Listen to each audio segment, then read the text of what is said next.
Hello बच्चों, कैसे हो आप लोग? बढ़िया। मैं Mukund Patel one day coaching YouTube channel पर आपका स्वागत करता हूं। तो बढ़िया आराम से पेन और पेपर लेके बैठ जाइए। मैं आज आपको एक बहुत अच्छी रणनीति बता रहा हूं जो आपको फ्यूचर में काम देगा और कंपटीशन एग्जाम में भी काम देगा। वो क्या है? मैथ कैसे पढ़ें, सवाल कैसे लगाएं। बच्चे आजकल गणित से बहुत गणित का नाम सुनते ही डर जाते हैं, लेकिन बच्चों अब डरने की कोई बात नहीं है। एक कंपटीशन है, एक से बढ़ के एक बच्चे बैठ रहे हैं कंपटीशन में, कंपटीशन निकाला भी जा रहा है। तो आप कैसे, जिसका नहीं निकल रहा है, गणित का नाम सुनते ही डर जाते हैं, लेकिन डरना नहीं है बच्चों। गणित आप डेली 3 घंटा लगाओ। हम आपको कुछ तरीके बता रहे हैं कैसे आप धीरे धीरे प्रैक्टिस करते करते आप शिखर तक पहुंच सकते हो। तो कैसे? चलो, मैथ्स। देखो बच्चों, कोई भी एग्जाम की तैयारी करने से पहले सबसे पहले क्या करते हैं? हम उसका सिलेबस देखते हैं। क्या करते हैं? सिलेबस।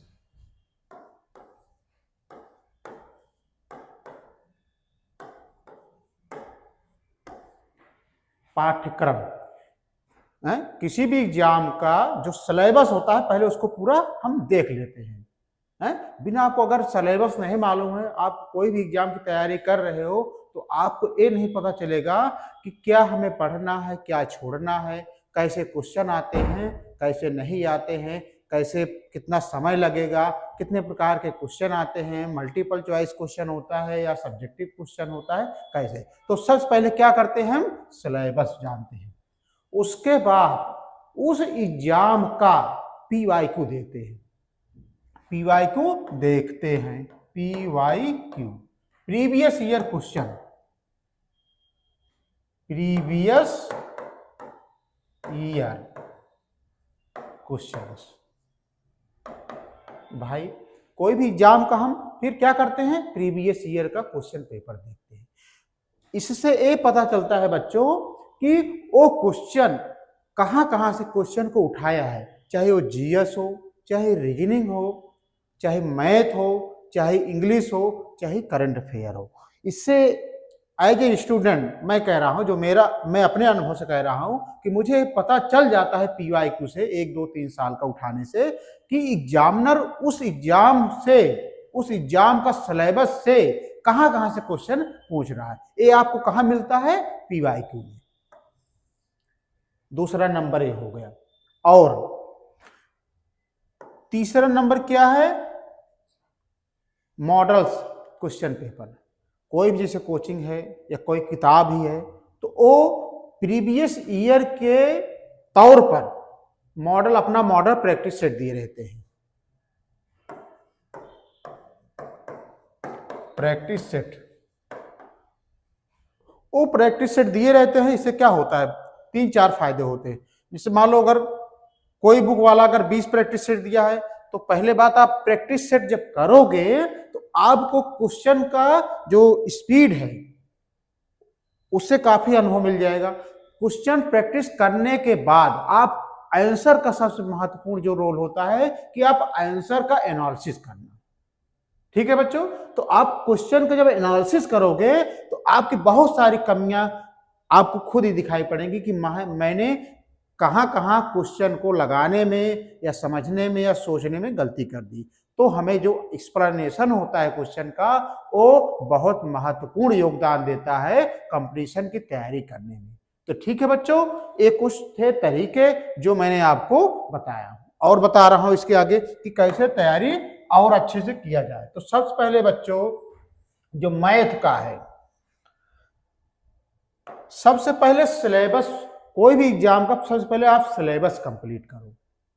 मान लो SSC GD का है, ठीक है बच्चों, इसका पहले प्रारूप देख लो। SSC GD का हम XYZ ले रहे हैं। तो मान लो SSC GD में आपको मैथ का करना है, हम स्पेशली मैथ का बता रहे हैं। मैथ का आता है 25 क्वेश्चन आता है, ठीक है, और 50 नंबर का रहता है। केवल एक अकेले हम एसएससी जीडी नहीं बता रहे, कोई भी एग्जाम आपकी तैयारी कर रहे हो तो कैसे पढ़ा जाए मैथ।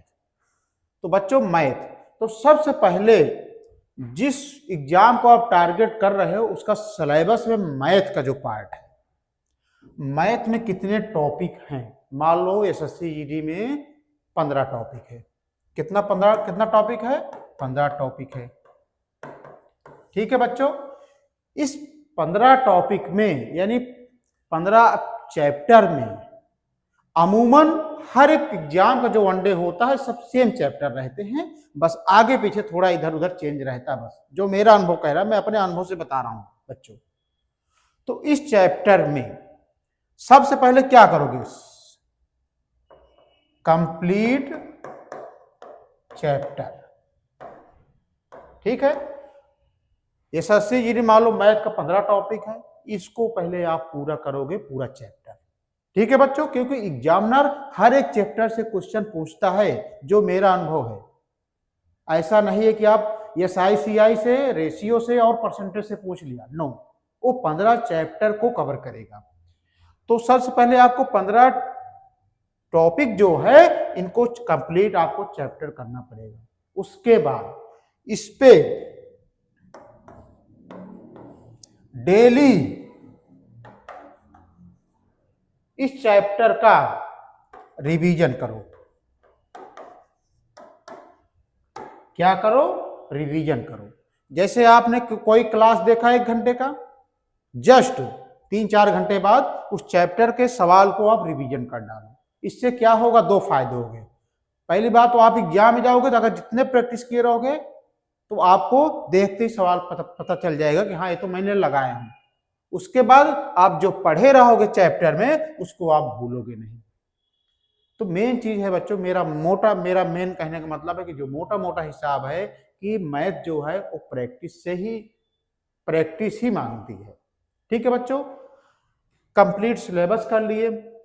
इसके बाद इस कंप्लीट सिलेबस को आप चैप्टर कर लिए, इस चैप्टर को आप रिवीजन कर डालो। इसके बाद जो ये चैप्टर है इसका PYQ में कौन कौन से क्वेश्चन आए हुए हैं उसको एक जगह इकट्ठा कर लो। मैं अपना अनुभव बता रहा हूं, एक डायरी में या रफ में या कहीं भी, कि मान लो नंबर सिस्टम 3-4 साल का पेपर उठा लो और उसमें देख लो कि नंबर सिस्टम के कितने सवाल आए हैं, कहां कहां से पूछा गया है, यूनिट डिजिट से पूछा गया है कि फैक्टर से पूछा गया है कि मल्टीपल से पूछा गया है, यदि कहां कहां से आए हुए हैं। ठीक है बच्चों, उसके बाद सबका बना लो, फिर उसके बाद आप प्रैक्टिस करो उसको। अगर किसी चीज में फार्मूला टाइप का है, यानी किसी में अगर फार्मूला है तो एक अलग से डायरी बना लो, उसमें आप केवल फार्मूले ही लिख लो। ठीक है, उसका अलग से, जिससे आपको एक किताब से भाई हम नोट्स खोल रहे हैं, नोट में कहाँ है पन्ना पलटने का आपको समय की बचत होगी। एक डायरी रहेगी, उसमें हर एक चैप्टर का अलग अलग जो भी ट्रिकी सवाल रहेगी या फार्मूला बेस्ड रहेगी या जो भी रहेगा, एक जगह आपको संग्रह के रूप में मिल जाएगा। ठीक है बच्चों, इसके बाद आप इसका कोई भी चैप्टर का सब इकट्ठा देख लो PYQ में, उसके बाद हर एक चैप्टर का अलग अलग कर लो। मेरा कहने का मतलब ये है। उसके बाद क्या करो,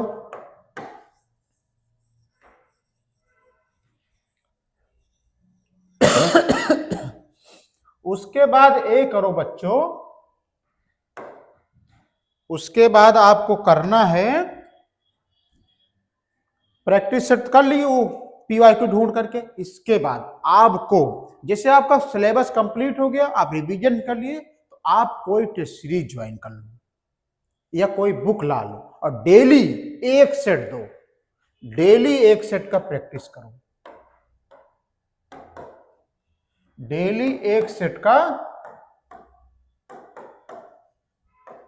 प्रैक्टिस करो। और बच्चों इस प्रैक्टिस सेट में जो भी क्वेश्चन नहीं आ रहा है, जो भी क्वेश्चन नहीं आ रहा है उसको एक जगह लिख लो। जो भी क्वेश्चन नहीं आ रहा है, मान लो आप 15 प्रैक्टिस सेट कर लिए, 15 प्रैक्टिस सेट में मान लो आपको 100 क्वेश्चन नहीं आया, अब देखो बच्चों कि वो क्वेश्चन किस चैप्टर का है। तो जानो, मान लो कि आपका वो क्वेश्चन मान लो CI/SI का है, simple state and compound state, CI and SI का है, और ट्रिगो का है, 6 त्रिमिति का है, एवरेज का है। इसका मतलब बच्चों कि आपका जो ये चैप्टर है आप कम ध्यान दिए हैं, या आपको कम समझ में आया है, या आप उस पर प्रैक्टिस नहीं किए। तो इसका मतलब कि आपकी वीकनेसता पता चल जाएगी कि आपने इस चैप्टर पे कम काम किया है। तो उसको क्या करो बच्चों, उसको दोबारा आप इसका प्रैक्टिस करो, ठीक है। फिर उसके बाद आप फिर प्रैक्टिस सेट लगाओ, फिर इसके बाद प्रैक्टिस सेट लगाने के बाद इसका एक्सप्लेनेशन देखो कि कैसे कैसे कौन से मेथड से बेसिक लगाया गया है, सॉर्टेड लगाया गया है। इस तरह से आपका जो है मैथ 3 महीने आप 100 दिन में आपका बेहतरीन कंप्लीट हो जाएगा, जिसको कहते हैं कि बेहतरीन मजबूत आधार हो गया। आप कोई भी एग्जाम दोगे, चाहे SSC GD हो, चाहे UPSI हो, चाहे रेलवे हो, चाहे NTPC हो, चाहे SSC हो, चाहे CGSL हो, MTS हो, लेखपाल हो, UP SSSC सिपेट हो, कोई भी एग्जाम हो, आपको मैथ में 20 में 18 या 19 नंबर पाने से कोई नहीं रोक सकता, ये मेरा दावा है। ठीक है बच्चों, तो अगर ये वीडियो आपको पसंद आया हो तो आप वीडियो को लाइक कर दीजिए और दूसरे बच्चों को भी शेयर कर दीजिए, जिससे उनको भी लाभ मिल सके। ठीक है बच्चों, हम इसी तरह से आपको एक से एक ऐसे प्लान लाते रहेंगे। बस आप हमारे चैनल के साथ जुड़ करके वीडियो को लाइक और सब्सक्राइब कर दीजिए। जय हिंद।